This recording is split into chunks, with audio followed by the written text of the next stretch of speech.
is there a sort of moral responsibility on us to promote a certain kind of cinema? Of course, we don't want it. But is it fair to have that kind of expectation, or that since we complain about the quality of cinema, we will promote a certain kind of cinema? A film that nobody is willing to back, in the sense of it being a critic's choice. That happens everywhere in the world.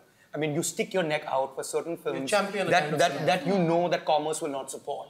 So if it's a Superman or Malegaon, you'll go a little nuts trying to push it, retweet it, tweet it twice, tweet it thrice. You know what I mean? I mean, there is an agenda. Of course, we have an agenda.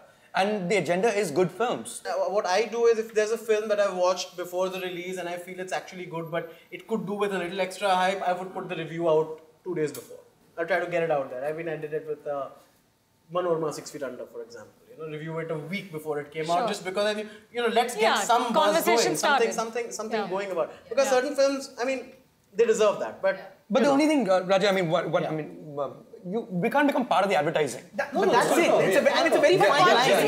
Why can't we? I mean, if consciously, if you want to. At least not until the release. I feel like, I don't know, I feel like, and especially on television, Anu will tell me if she agrees, that, you know, we don't even have, I mean, I don't have space to say something, and I don't want to be saying something about a film, even if I've liked it, I watched it a week before, on television, until that, outside of that review space. Now tools like Twitter and you know, and Facebook will allow you to sort of say something, but I don't want to become part of the advertising, at least until the review is out and I've been able to say, because unfortunately, until then, you can only speak in 140 characters, and you will always come off as part of the advertising. But whether we like it or not, we are part of the advertising because of the way media functions, where there's a peg, so we have to interview a particular star because his film is coming out. I mean, that pressure is on all of us who do more than reviewing. I mean, we'll get to interview Abhishek Bachchan because his film is coming out. So, whether or not, we are a part of that system. So, is there something wrong if we consciously want to? Are you sensing a conflict of interest there? Sorry? There is. No.